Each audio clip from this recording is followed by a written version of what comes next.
네, 기쁨이 있는 찬양 매주 목요일 이 시간은 우리가 쉽게 접할 수 없었던 분야에 대해서 알아보는 시간입니다. 오늘 귀금속 전문샵을 운영하시는 미금당 이상철 대표님과 귀금속에 대한 이야기 나눠보도록 하겠습니다. 안녕하세요. 안녕하세요. 네, 반갑습니다. 오늘 이렇게 귀한 걸음 해주셨는데요. 본인 소개 부탁드립니다. 네, 저는 울산 남목교회 이상철 장로입니다. 그리고 미금당을 경영하는 대표이기도 하지요. 네, 반갑습니다. 이런 종류의 귀금속 가게를 주얼리샵, 금은방, 귀금속 가게 이렇게들 부르잖아요. 예. 장로님께서는 어떻게 부르는 게 제일 좋은가요? 저는 금은방으로 이렇게 했으면 좋겠습니다. 왜 그러냐면 다이아몬드, 루비, 에메랄드 또 갖가지 귀금속을 저희들이 경영을 하고 있고요. 네. 판매를 하고 있고요.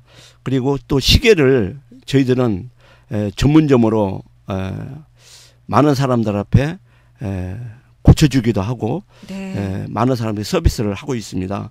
그래서 저는 우리 미금당을 금은방으로 이렇게 했으면 좋겠습니다. 그렇군요. 무게감이 있으니까 금은방. 듣기만 해도 좋아요. 예.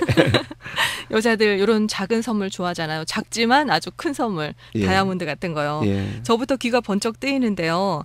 이상철 대표님 어떻게 귀금속 가게를 차리게 되셨는지 그 시작이 궁금해요.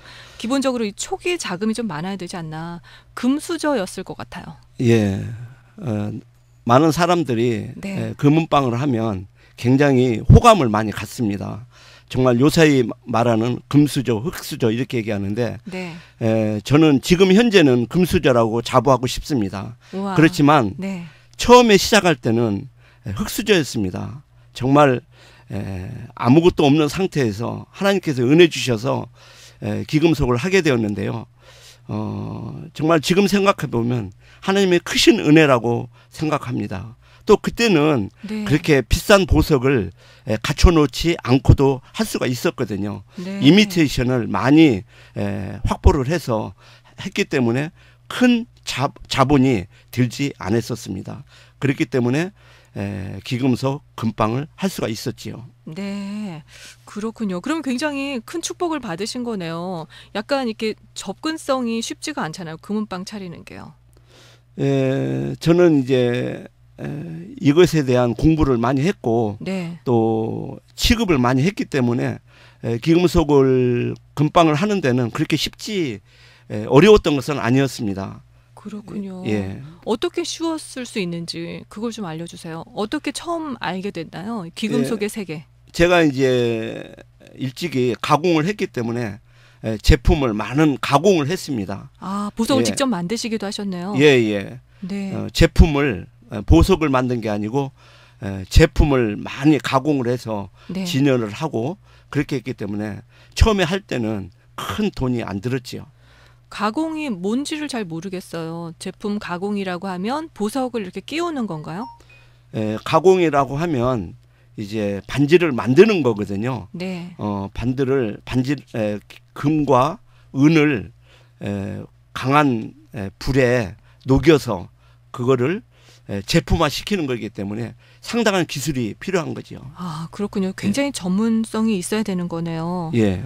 그리고 저는 그때 당시에 35년 전에 금은방을 차리신 거잖아요. 예. 지금은 뭐 사설 경비 시스템이 있었는데 그때는 없었잖아요. 예. 금은방 하면은 금, 은이 가득한데 보석들이 있는데 저는 진짜 궁금했던 게요. 예. 그 옛날에 값비싼 보석들이 많이 진열이 돼 있었잖아요. 예. 집에 못 돌아올 것 같아요. 사설 경비원이 없었잖아요. 그렇죠. 그 당시에는. 없었죠. 네, 용기가 필요한 것 같아요. 집에 돌아가려면. 용기도 필요하지만 네. 일단 잠금 장치를 네. 아주 튼튼하게 네. 이렇게 하기 때문에 그런 것도 큰 괜찮은가요? 걱정은 안 했지만 네. 실질적으로 두려운 것은 판매를 하면서 손님이 이렇게 고객으로 와가지고 들고 도망가는 경우 네. 그런 것들이 그런 경우 있으셨어요? 저는 그런 경우는 없었는데 네. 제가 한번 정말 크게 도난을 당할 뻔한 일이 있었어요. 네. 있었는데 하나님의 은혜로 그 도난이 방지가 된 적이 있어요. 그렇군요. 삶 자체가 계속 하나님의 은혜로 예. 정말 이끌어 오시는데요. 아름답게 또 사업을 하시는 것 같아요. 오랫동안 사업을 하시면서 이런 위기의 순간들 몇 번이나 있으셨나요? 예, 방금 말씀드렸지만 크게 도난을 당할 뻔한 그게 저는 위기였거든요. 네. 아침에 일찍 전화가 오는 거예요. 당신의 아들이 학교 가다가 교통사고가 났는데 지금 큰일 났다고 그러면서 옆집으로 전화를 받게 하는 거예요. 저는 그때 이제 교회 장례가 있어서 다른 곳에 있었는데 네. 그래가지고 우리 아내를 다른 곳으로 유도를 하고 또 우리 동생이 그때 같이 있었는데 동생을 또 다른 곳으로 이동을 시키고 그래가지고 그 정말 그 나쁜 사람들이 우리 가게에 침입을 해서 침입을 한 거예요. 그런데 그 이웃에 있는 그분이 우리 형님이었거든요. 형님이 네. 가게에 아무도 없으니까 그 형님이 그 가게를 지키고 있었던 거예요. 오, 형님 너무 감사하네요. 그 형님은 네. 정말 하나님께서 예비한 사람이라고 생각하는데 고향에서 농사를 짓는데 제가 그분을 오라고 했어요. 네. 제가 점포가 있었길래 와서 문방구를 하면 시골에서 일하는 것보다 훨씬 좋겠다. 그래가지고 그분이 와서 문방구를 하는데 그렇게 사용될 줄은 저는 꿈에도 몰랐지요. 그러네요. 예. 네.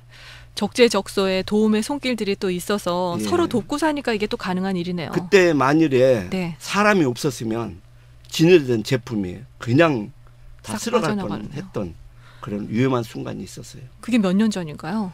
15년 전.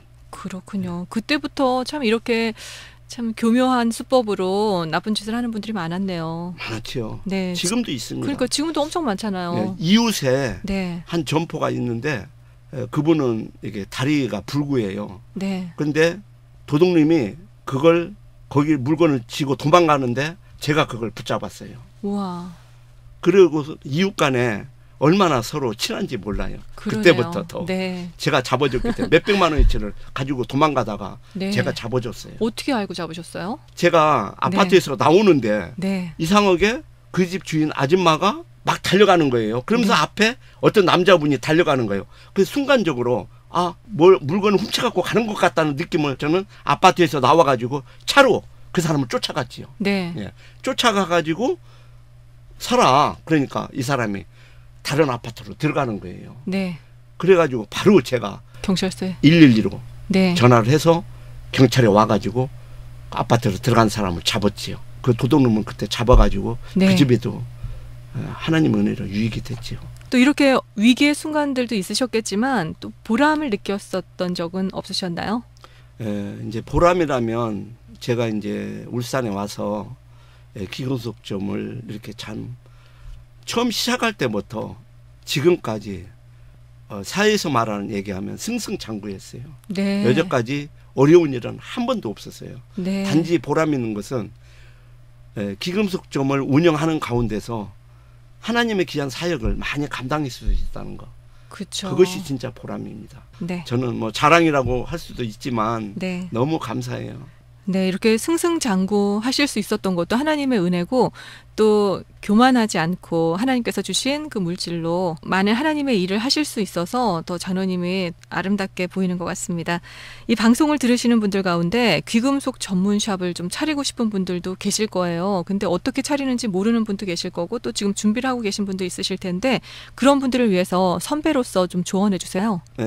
이 기금속점을 하고 싶은 사람들에게 네. 조언을 준다면 우선 정직과 성실이 믿음이 그런 마음으로 경영을 해야지 손님들한테 굉장히 어필할 거라고 저는 생각하고요. 네. 그리고 이제 옛날에는 초기 투자가 큰 재정이 없어도 됐는데 지금은 정말 많은 재정이 필요합니다. 최소한도 5억에서 10억 이상의 네. 큰 금액이 필요한데 초기 투자에 재정이 있어야 되고요. 그리고 기금속점을 하려면 기금속에 대한 전문성을 가지고 있는 분이 네. 그런 지인을 만나서 안내를 받는 것이 좋다고 생각합니다. 그리고 또 전문성을 갖기 위해서는 요즘에는 대학교에 기금속과가 있습니다. 그리고 또 학원도 있고요. 그런 네. 곳에서 공부를 많이 해가지고 전문성을 키워서 하는 것이 실패에 하지 않고 성공할 수 있는 도움이 될 거라고 생각합니다. 그렇군요. 네, 35년 금은방을 운영하시면서 정말 쌓아온 노하우를 이 시간을 통해서 뭐 다 알려주실 수는 없겠지만 꼼꼼히 알려드렸습니다. 그리고 우리가 소비자잖아요. 저 같은 경우는 소비자가 될 텐데 귀금속을 구입할 때 주의할 점이 있다면 또 그 팁도 좀 알려주세요.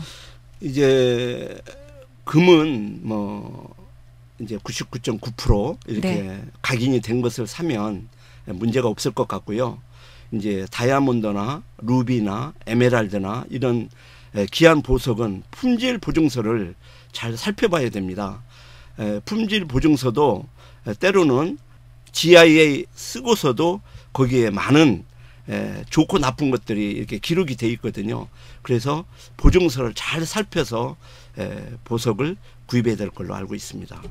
볼 줄을 모르니까 문제인 거 아닌가요? 이제 본인이 볼 줄은 모르겠고 네. 이제 전문가한테 의뢰를 해야 되겠죠. 아, 그렇군요. 예.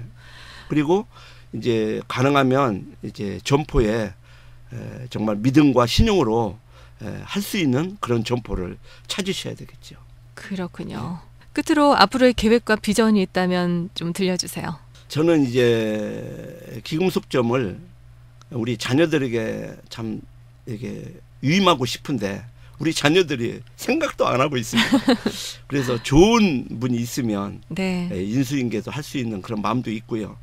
그리고 이제는 저는 이제 짧은 시간에 복음만을 위하여 하나님 나라를 세우기 위하여 힘쓰겠습니다.